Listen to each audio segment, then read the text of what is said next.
Oi pessoas, aqui é a Carol. Sejam bem-vindos a mais um episódio de Terror Remake. Nesse quadro eu leio histórias de terror que meus inscritos me enviaram enquanto eu faço a minha maquiagem. Se você gosta de histórias de terror e coisas assim, não esqueça de se inscrever aqui no canal pra não perder os próximos episódios, tá? E é isso então, sem enrolação, vamos começar. A porta. Crianças deveriam dormir sobre uma cama, não abaixo dela. Aos 7 anos de idade, eu morava com a minha família em um sobrado localizado na área suburbana da velha cidade. Lembro-me apenas de algumas frações de memórias daquele tempo, e parte da minha juventude permanece obscura em meu subconsciente. Recordo-me, no entanto, de uma memória em particular, responsável por me assombrar durante o breve decorrer de minha tortuosa vida. Não tenho plena certeza se farei papel de tolo ao pronunciar as palavras com que contarei a história, pois por muito perguntei à minha querida e solitária mãe a respeito do que aconteceu naquele dia, somente para receber respostas inconclusivas. Tudo começou numa noite qualquer, exatamente às 4 horas da madrugada. Ouvi um súbito barulho a certa distância, que me acordou durante um repousante sono. Não ousei levantar da cama, porém permaneci com os olhos semiabertos, contemplando o espaço enegrecido, que era o meu ermo quarto. Por cerca de 1 minuto jazi emudecido, à espera de algum acontecimento revelador da causa de meu assombro. Contudo, nada mais aconteceu. Virei-me novamente para dormir, e eis que passei a escutar, como em extrema cautela, alguém girar a maçaneta da minha porta. Não ousei me mover, não compreendia o que estava acontecendo, e em meu âmago desejava jamais descobrir. Ouvi as dobradiças se desprenderem do batente, enquanto que, delicadamente, em uma lentidão angustiante, percebi que a porta se movia silenciosamente. Por um momento, percebi que seu movimento parou, como se somente uma pequenina fresta permanecesse entreaberta. Não me virei. Persisti inerte abaixo dos lençóis, abraçando o travesseiro em que estava em meus braços. Senti-me aflito, pois se outrora percebia algo de errado em minha situação, por outro momento decidi ignorá-lo, cerrando os meus olhos e adormecendo novamente. Quando acordei, deparei-me com a porta encostada. Levantei e, desconfiado, conferia, notando com incrédula percepção sua normalidade. De pouca coragem, não pude contar à minha mãe o que de fato aconteceu, escolhendo permanecer quieto a respeito do estranho acaso noturno. O dia passou e continuei com os crônicos afazeres de uma criança comum. À noite, entretanto, o curioso fenômeno se repetiu, e durante as 4 horas da madrugada acordei com um barulho, como se alguém ou algo se arrastasse sorrateiramente pelos cômodos da casa. Dessa vez, reunindo alento, foquei-me fixamente para a porta, e a maçaneta girou com a mesma lentidão da noite anterior. Após um longo e exaustivo período, a fresta da porta alargou-se, e nada mais eu via a não ser o breu da escuridão. Por assim permaneci, atento para a penumbra que se revelava, e por muito lutei contra a sonolência para não desviar o meu olhar. Quando finalmente minhas pálpebras começaram a adquirir o peso da exaustão, de modo a que me preparava para fechá-las, eu o vi. Em um primeiro momento, somente enxerguei o branco de seus olhos, para então perceber as veias vermelhas de sangue e as pupilas dilatadas, em razão do negrume da noite. Havia alguém ou algo ali, que me encarava atentamente e fixamente, enquanto eu fazia o mesmo. Estava tão apavorado e petrificado que mal pude emitir som algum. Tudo que fiz foi responder àquele olhar com semelhante contemplação. Com medo mortal da criatura que me observava à soleira da porta, não desviei minha visão para sequer outro local, tendo por receio pensar que um perigo ainda mais mortal acometer-se-ia sobre mim. Sem saber ao certo como, por 1 hora ininterrupta, eu mantive esse infame contato, assim como a criatura prosseguia a fazê-lo. Aos primeiros raios de sol, a porta novamente se moveu, e pude vê-la fechar-se, tão docemente quanto se abriu, e aqueles olhos sumirem como se nunca tivessem existido. Exausto e com menor impressão do perigo iminente, adormeci. Ao amanhecer, notei que a sensação costumeira de um ambiente nada inóspito havia retornado. Porém, por razões intuitivas, soube que aquilo não estava acabado. Na mesma noite, preparei-me para dormir, e quando minha mãe se despediu de mim, encostando a porta do meu quarto, escapei para debaixo da cama, como que a esperar pela bizarra criatura que me visitara nas noites passadas. Após certo período escondido, caí em sono. Mais tarde, como se através de um despertador biológico, abri meus olhos poucos minutos antes das 4 horas e compreendi, de antemão, que a entidade desconhecida mais uma vez faria sua aparição. Nesse momento em que me encontrava às escondidas, percebi que a maçaneta se movia e com a mesma intensidade atenuante de antes. O vão da porta se entreabria para o meu quarto. Todavia, algo de diferente aconteceu, e a criatura notou minha ausência. Escancarando a porta, percebi a silhueta da assombração adentrar meu quarto. O espaço em que me encontrava era pequeno bastante para somente abrigar-me. O passo da anomalia era pesaroso e lento, como alguém que, apesar da inquietude e aflição, buscava inutilmente ser o mais silencioso possível.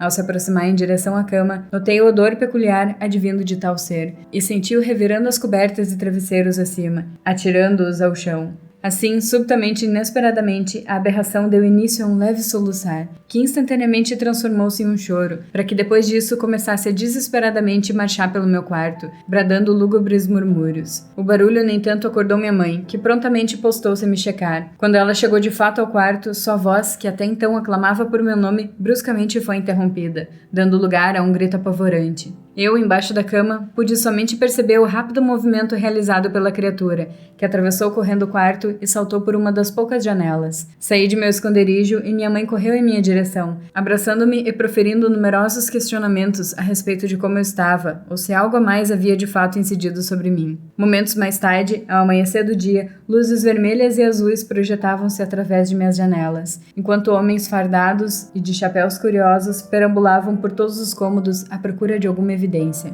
Pude escutar palavras a respeito de um homem que fugiu de um hospício local, além do frágil e nervoso choro de minha mãe, que parecia ecoar por entre as tênues paredes da residência. Por alguma razão, lembrei-me do meu pai, que há muito desapareceu. Em suas histórias, antes de se despedir de mim, contava-me a respeito de um anjo protetor, que me vigiaria todas as noites, enquanto eu dormia. Desde então, jamais tornei a passar por aquilo novamente. E você, já parou para olhar aquela brecha na porta do seu quarto? Entra na minha casa, entra na minha vida. Ok, eu tenho duas coisas a dizer. Essa forma de escrita, apesar de muito bonita, é bem cansativa, na minha opinião. Ler isso em voz alta foi super difícil, vocês não têm noção. É a primeira vez que eu vou ficar feliz por uma história não ser muito longa. Outra coisa, histórias com vão de porta, coisas assim, essas brechas assim nos cantinhos, me deixa muito aflita. Enquanto eu lia pela primeira vez, a porta daqui, que tem um banheiro aqui do lado, tava aberta só uma frestinha, assim. Morri de agonia. Pior é que eu fiquei com tanto medo que eu não consegui levantar e fechar. Eu tive que sair daqui pra outro lugar. Ai, que ódio. Enfim, vamos pra próxima. Nunca pare nesse hotel. Era uma noite escura e chuvosa, e a senhora Thompson estava viajando de carro com sua filha, Lily. Estavam cansadas após horas de estrada e decidiram parar em um hotel de beira de estrada para descansar. No entanto, assim que chegaram, uma sensação sinistra as envolveu. O hotel era antigo, com uma aura sombria e decadente. As paredes estavam descascando e o teto tinha manchas de umidade. A recepcionista, uma senhora de aparência enigmática, as cumprimentou com um sorriso sinistro. Ignorando seu desconforto, a senhora Thompson pegou a chave do quarto e conduziu Lily em direção ao elevador. O fato de o lugar estar quase vazio aumentava a sensação de inquietação. Quando a porta se abriu, elas se depararam com um vestíbulo escuro e mal iluminado. O cheiro de mofo invadia suas narinas enquanto caminhavam pelo corredor deserto em direção ao quarto número 13. As paredes pareciam sussurrar, e a filha começou a sentir um calafrio percorrendo sua espinha. Algo definitivamente não estava certo naquele lugar. Ao entrarem no quarto, a senhora Thompson notou uma antiguidade assustadora, um espelho antigo coberto de poeira e uma cadeira de balanço solitária perto da janela. Enquanto se preparavam para dormir, estranhos sons ecoavam pelo corredor, como se alguém estivesse arrastando alguma coisa. A mãe e a filha tentaram ignorar o tumulto, mas logo perceberam que não estavam sozinhas no quarto. Sombras dançavam pelas paredes e a temperatura caiu drasticamente. A cadeira de balanço começou a balançar sozinha, como se alguém invisível estivesse sentado nela. O medo consumiu o coração da senhora Thompson, mas teve coragem para proteger a sua filha. Juntas, elas se abraçaram e fecharam os olhos, esperando que tudo aquilo acabasse. As sombras se multiplicaram, sussurros se transformaram em risadas demoníacas, e o espelho rachou misteriosamente. Quando finalmente amanheceu, a senhora Thompson e Lily perceberam que estavam sozinhas novamente. O hotel estava vazio. Elas rapidamente deixaram aquele lugar assombrado, prometendo nunca mais retornar. De volta ao carro, olharam para trás uma última vez e viram uma figura sombria observando-as pela janela do hotel. Arrepiadas, aceleraram o carro e partiram, com a sensação perturbadora de que algo sinistro ainda as seguia. Assim, a mãe e a filha nunca mais se esqueceriam daquela noite assustadora no hotel de estrada, onde experimentaram o verdadeiro terror. Tan, tan, tan. Vamos lá, vocês já sabem o que eu vou dizer, né? Isso mesmo, história curta, parece um resumo de algo. Queria mais. Eu adoro histórias que acontecem em hotéis, não sei porquê. E eu sempre lembro delas quando eu tô ficando em algum hotel. Felizmente até hoje eu não presenciei nada sinistro, mas eu sempre lembro dessas histórias quando eu tô prestes a pegar no sono. Vamos pra próxima. Imaginação. Mais um dia corrido, em que cada vez minha liberdade se afastava de mim e que não chegava. Anos atrás, quando ainda mais jovem, quando tudo era bem mais fácil, meus pais faleceram, mortos por alguém que todos desconheciam, e que, de acordo com os cartazes e notícias pela cidade, esse desconhecido estava desaparecido desde 1984. Claro que alguém que já está há tanto tempo desaparecido com certeza já estaria no reino dos céus, mas era só o que pensávamos. Tudo o que sabemos sobre o desaparecimento e a morte de meus queridos pais é que eles foram encontrados no fundo de um lago, que já estava abandonado a poucos metros da nossa antiga residência. Agora, deixe-me contar a história do meu ponto de vista, coisa que desde o acontecido não me deixaram falar. Era novembro de 2017. Meus pais e eu estávamos nos mudando para uma cidade distante de tudo. Uma cidade que raramente acontecia um assalto. Essa cidade era conhecida como a cidade mais calma do Brasil todo. Brincadeiras à parte, claro, mas foi a primeira cidade que meus pais pensaram antes de nos mudarmos. A nossa nova casa era grande, cor de pêssego no lado de fora e uma espécie de bege no interior. 2 andares, área grande para a pequena Yasmin correr livremente. Eu tinha apenas 10 anos na época. Tudo girava em torno de unicórnios, laços e tiaras de gatinho, sonho de toda criança na época em que tudo era feliz. Naquele tempo, a casa nova era um paraíso para mim, grande, bonita e cheia de florestas ao redor. Até um dia em que eu estava sozinha em casa nos meus 15 anos. Enquanto eu estava do lado de fora da casa tomando sol, obrigada pela minha mãe antes de ir ao trabalho, dentro da minha casa, de longe, deu para ouvir o barulho de um copo caindo. Na primeira, eu me assustei, mas depois eu comecei a pensar que poderia apenas ter sido Lilica, minha gata, que havia morrido há 2 anos atrás. Corri desesperada para dentro de casa, mas para minha felicidade não havia ninguém lá. Mas o mistério do copo do chão ainda percorria minha cabeça. Quem havia entrado em casa? E por onde havia entrado? Minha mente estava muito sobrecarregada. Minha cabeça nunca tem um momento de paz. Desde os meus 12 anos, pensamentos estranhos nunca saem da minha mente. Alguma coisa estranha estava acontecendo comigo. Subi para o meu quarto, tomei um banho, me troquei, coloquei uma roupa bem refrescante e coloquei meus fones. O meu único amigo naquela casa que raramente esfriava. Meus pensamentos finalmente se aquietaram. Tudo se aquietou. Tudo estava numa paz inabalável. Até eu ouvi a porta do meu quarto se abrir. Por um momento, eu achei que eram meus pais, mas não era. Era um homem alto, grande, cerca de uns 90 quilos. Eu sabia que havia alguém dentro de casa, e era impossível de eu me safar de qualquer coisa que ele tentasse fazer comigo. Eu estava certa. Ele tentou me matar. Provavelmente por raiva. Meus pais sempre me ensinaram o melhor modo de autodefesa. Pena que eles não se lembravam de como se defender. E antes que eles chegassem à escada de casa, aquele homem os matou. 12 facadas em ambos. Para me fazer sofrer, ele colocou os corpos deles 2 na porta do meu quarto. Eu sabia que não era seguro sair naquele momento. E mesmo sabendo o que poderia causar minha morte, eu fui. Eu sei que é uma escolha boba, típica das protagonistas burras de filmes de terror. Mas naquele momento eu comecei a entendê-las. Era a minha única escolha. E claro, eu liguei para a polícia. A mulher que me atendeu disse para eu permanecer dentro de casa e em hipótese alguma sair do quarto. Para minha sorte, eles chegaram a tempo, mas o suspeito não estava lá. Foram meses procurando, e nada aparecia. Nem uma simples pista. Eu nunca mais me senti livre para respirar em paz, sem o medo estar ao meu lado. E a partir de agora, ele tinha virado meu melhor amigo. Mudei-me para casa da minha avó. Foi um evento desesperador em minha vida. Eu não sabia o que fazer após tudo isso. Meus pais acabaram de morrer. O que eu poderia fazer? Nada fazia mais sentido. Minha cabeça, que já era perturbada, ficou mais perturbada ainda. Todos os lugares que eu ia, eu me sentia observada. Sentia como se em algum momento aquele monstro voltasse e fizesse mais um dia de terror em minha vida. Eu fiquei só o caco. Sempre que pensava que não poderia piorar, piorou. Todos os dias eu pensava em vingança, em maneiras de encontrar aquele sujeito. Eu me culpava todos os dias por não ter avisado meus pais quando ainda dava tempo. E de alguma maneira, meu subconsciente falava que era minha culpa. Se eu tivesse percebido tudo antes, todos os sinais estavam claros. Copos no chão, louça fora do lugar, barulhos no meu guarda-roupa. Tudo estava nítido. A única coisa que eu precisava era encontrar esse imbecil e matá-lo. Igual ele matou meus pais. Ele os matou a sangue frio. O mais maluco de tudo isso é que ele continuava sumido. Passei anos perguntando para todos da minha cidade, e graças às câmeras instaladas em minha casa, conseguimos ver o rosto dele. Claro que os primeiros a ver as filmagens foram os oficiais da polícia. Nada me informaram, tudo era sigiloso. Até que um dia, às 14h44 em uma tarde de quinta-feira, os policiais bateram em minha porta e me prenderam pelo assassinato de Maria Silva Cruz e Carlos José Teixeira Cruz. Eu matei meus pais. Eu estava maluca. Eu não me lembrava de nada disso. O homem misterioso era, na verdade, um assassino em série que morreu naquela mesma casa e que todos os dias aparecia para mim, como um sinal de que eu teria o mesmo final que ele. Eu nunca fui sã mentalmente. Eu não duvidava do que podia fazer. Matar os meus próprios pais foi uma ideia momentânea, que acabou realmente funcionando. Eu realmente não imaginava que tudo daria certo e que eles realmente acreditassem em mim. Minha mente inventou tudo, cada detalhe, o assassino e seu desaparecimento, os terrores da minha casa. Eu realmente fiquei impressionada comigo mesma. Não sei se vou conseguir passar pela cadeira elétrica, já que a pena de morte vai ser meu futuro. Disso eu estou certa. Eu finalmente consegui trazer um ânimo para essa cidade.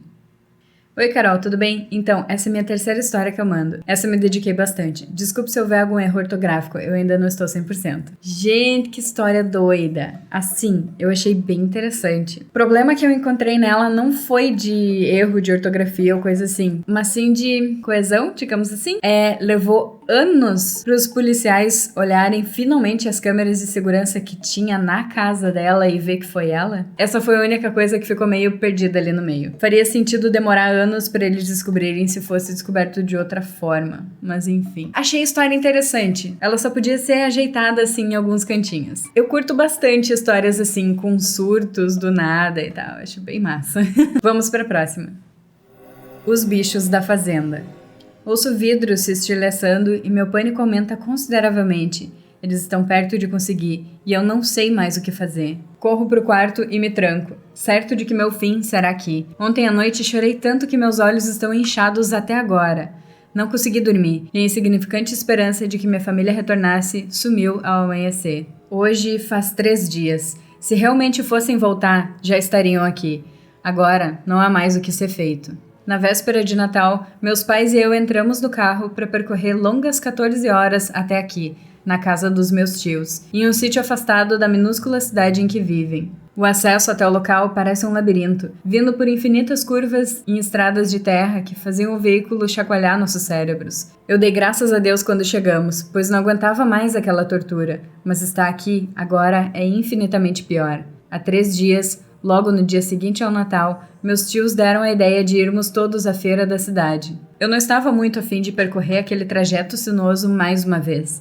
Então fingi um mal-estar e consegui ficar em casa enquanto meus pais, tios e meus 4 primos foram ao centro. A ideia de ficar sozinho aqui nessa casa, próxima demais ao mato, sem sinal de telefone e infestada de animais que não existem onde eu moro, foi um pouco perturbadora, confesso. Mas eu jamais imaginei que o que era ruim poderia piorar tanto assim. Como na noite anterior havíamos ficado todos acordados até a madrugada, eu aproveitei a paz e o silêncio da solidão para dormir mais. Me joguei na cama do quarto de hóspedes, que agora era só meu, e apaguei. Descansei tranquilamente até que os cachorros começaram a latir no pátio. Uma cacofonia de latidos, rosnados e grunhidos que eu nunca antes ouvi. Eu tentei ignorar, cobrindo meus ouvidos com os travesseiros, mas o som era alto, como se os responsáveis estivessem ali no quarto comigo. Irritado, então, eu me levantei e caminhei pela sala e a cozinha até a área externa da casa, uma extensa varanda cercada por grades pontiagudas, que se erguem a não mais que 1 metro do piso.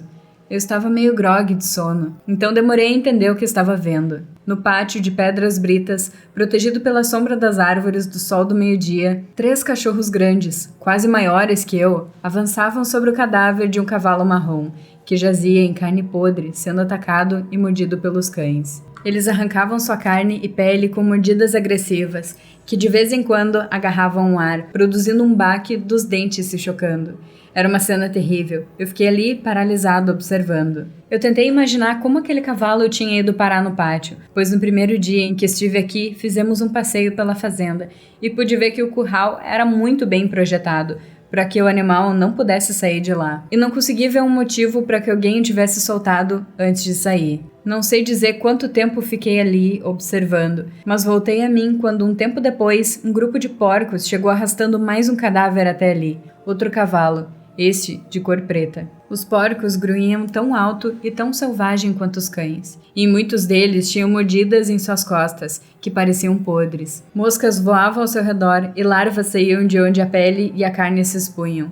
Assim que os porcos largaram o cavalo junto ao outro, eles começaram a devorá-lo também. Em seguida, juntaram-se ao grupo algumas vacas que apresentavam o mesmo comportamento agressivo. Todas elas tinham mordidas pútridas pelo corpo, assim como os porcos, e reparei mais tarde os cachorros. Como se somente naquele momento estivesse me dando conta da situação, olhei mais amplamente pelo pátio e observei dezenas de galinhas mortas pelo terreno, com suas barrigas abertas e órgãos, vísceras e sangue espalhados sobre si. Também havia ovelhas, carneiros, pássaros de todos os tipos e porcos andando por entre os cadáveres, como se fosse algum tipo de guarda do local. Quando um dos porcos lançou seu olhar em minha direção, eu finalmente pude me mover e corri para dentro, trancando todas as portas e janelas que pude encontrar. Tentando conter minhas mãos trêmulas, peguei meu celular e mandei mensagens de socorro a todos os contatos que tinha. Depois tentei ligar para a emergência, mas, como era de se esperar, não havia sinal de telefone algum aqui nessa área remota. Em seguida, tremendo como alguém que acabou de passar por uma experiência de quase morte, fui checar se alguém havia respondido às mensagens, e me dei conta de que elas nem sequer tinham sido enviadas. O sinal de Wi-Fi também se mostrava inexistente.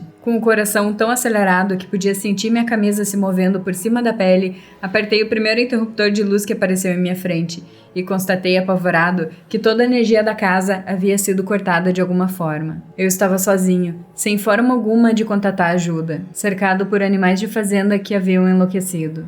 Assim passei os últimos 3 dias, escondido dentro de casa, tentando fazer a comida durar e rezando para que tudo não passe de um pesadelo. Em dado momento, os animais começaram a tentar pular cerca para entrar na casa. Percebi isso enquanto andava em círculos com o celular erguido em direção ao céu, tentando encontrar qualquer mísero sinal que me permitisse gritar por socorro. Minha família não retornava, e mesmo se fosse o caso, estariam à mercê dos animais zumbificados lá fora. Então, comecei a torcer para que não voltassem. Agora, pelo barulho dos estilhaços que ouvi, tenho certeza de que conseguiram entrar. A porta que separa a varanda da área interna é toda feita de vidro, e eu sei que eles querem me pegar, assim como fizeram com os cavalos e as galinhas. Trancado no quarto, percebo que é apenas uma questão de tempo para que eles consigam derrubar as portas que nos separam.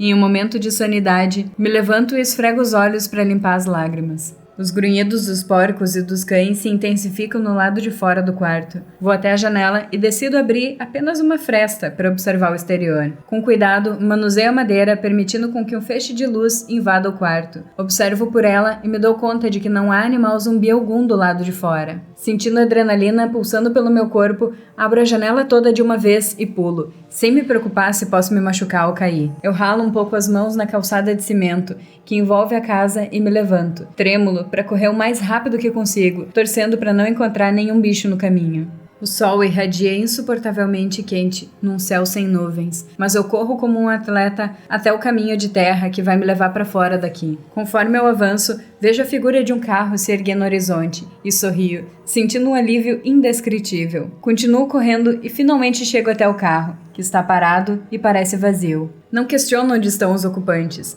nem o fato de que não sei dirigir, apenas me culpo por não ter pensado em fugir antes. Foi tão fácil, eu poderia ter feito no primeiro dia. Abro a porta do motorista, torcendo para que a chave esteja na ignição, mas preciso virar o rosto quando uma onda de fedor podre invade minhas narinas. Só então percebo que o carro não está vazio. Todos os ocupantes estão ali. O motorista, o carona, os 3 ocupantes do banco de trás e mais alguns em uma fileira extra adicionada por trás.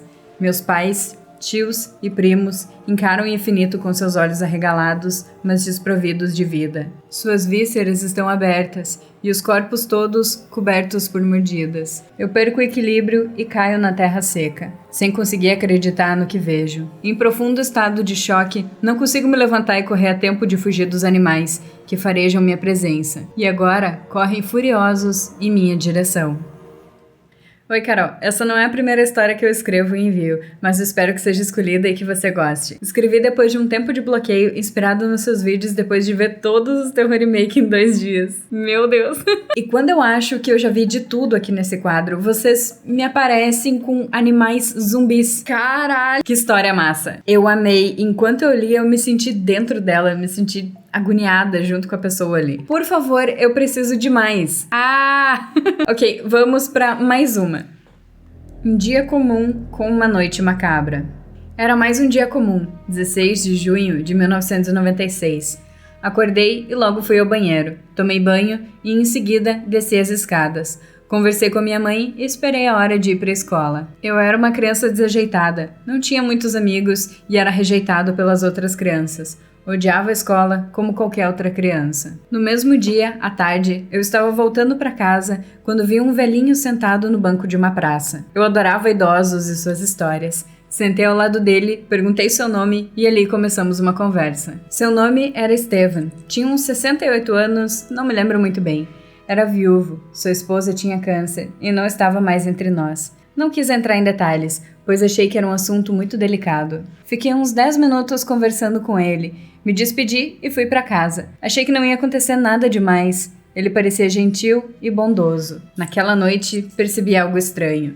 Minha mãe estava estranha, mal olhou no meu rosto. Não me preocupei muito, talvez ela tivesse tido um dia ruim no trabalho. Fui pro meu quarto, tomei banho como sempre, deitei-me na cama e esperei o sono chegar. Percebi um movimento anormal no meu jardim. Olho pela janela e ele está lá, o velhinho com quem conversei mais cedo. No entanto, ele não estava como antes. Sua pele estava pálida, seus cabelos brancos demais, e ele tinha um grande sorriso de orelha a orelha em seu rosto. Em suas mãos tinha algo. Acho que notou que eu estava curioso para saber o que era. Ele caminhou na direção da minha janela, abriu-a e entrou. Então me mostrou o que tinha nas mãos. Eu estava assustado, queria correr, queria gritar, mas não conseguia me mover nem gritar. Acabei de ver a cabeça de minha mãe nas mãos daquele velho. Eu estava apavorado. O velho disse que não havia motivo para temer, pois logo seria minha vez. Ele deu uma gargalhada, olhou fundo nos meus olhos, tirou um canivete do bolso e ali eu perdi o medo. Já sabia onde acabaria. Ele chegou perto de mim e sussurrou bem baixinho. Você não deveria ter sentado ao meu lado hoje cedo. Não deveria ter perguntado meu nome, nem deveria saber sobre minha esposa. Acho que você ficou curioso sobre ela, não é? Bom, ela não tinha câncer. Eu a matei e bebi o seu sangue. Mas agora tenho sede de sangue. Aliás, o sangue da sua mãe é ótimo. Que tipo ele é? A positivo? O negativo? E o seu, será que é melhor que o da sua mãe? Fiquei calado, esperando o pior acontecer, mas não aconteceu. Policiais entraram na casa. Eles já sabiam de toda a história desse idoso e estavam investigando há muito tempo. Levaram-no e me levaram para um orfanato. Perdi minha mãe, quase perdi minha vida. E descobri que nem tudo que parece ser seguro e bom é confiável. Oi, Carol, tudo bem? Espero que sim. Me chamo Eli, tenho 14 anos e escrevo há 2 anos. Histórias de terror não é o meu forte, escrevo mais romance, mas espero que tenham gostado da história. Ela é de minha autoria. Me desculpe se tiver erros, tanto de português quanto de pontuação. Obrigada por ler minha história, amo seus vídeos. Eu não sei explicar o porquê, mas mesmo a história sendo de terror, de alguma forma dá pra perceber que quem escreveu normalmente escreve romance. Eu amei. Eu queria que ela fosse um pouquinho mais longa, com mais detalhes, mais desenvolvida, sabe? Mas já é um bom começo pra quem normalmente não faz isso. Se tu escrever mais, manda pra cá. Please! E essas foram as escolhidas de hoje. Muito obrigada a todos que enviaram suas histórias. E se a tua não apareceu ainda, calma que um dia a gente chega lá. Mas pra aparecer aqui, atenção, só vale se enviar pelo meu site. Eu vou deixar um link na descrição do vídeo, também num comentário fixado ali embaixo, que vai direto pro meu site. É só você clicar, preencher e enviar bem facinho. Minha preferida de hoje, eu gostei muito dos animais zumbis. Então, acho que vai ser essa, porque eu não tinha lido nada assim, eu achei fascinante. E pra você, qual foi a história que você achou mais massa ou bizarra? Me conta ali nos comentários pra eu saber que tipo de histórias que você curte mais. Se você chegou até aqui, comenta um emoji de zumbi. Se você gostou do vídeo e não sabe o que comentar, mas quer me ajudar no engajamento. Obrigada. Se você quer mais vídeos assim, clica no gostei e inscrever-se ali embaixo. E se você clicar naquele sininho que aparece ao lado, isso ativa as notificações. Assim o YouTube te avisa quando tem vídeo novo por aqui, quando ele tá de bom humor. E lembrando que se inscrever no canal no YouTube é de graça, só serve pro YouTube te recomendar mais vídeos desse canal que você escolheu. Me segue no Insta se você quer ver coisas aleatórias de mim, atualização de quando sai vídeo novo, porque às vezes o YouTube não avisa, mas eu aviso por lá, mini tutoriais de maquiagem, enfim. Muito obrigada por assistir e a gente se vê na próxima. Bons sonhos!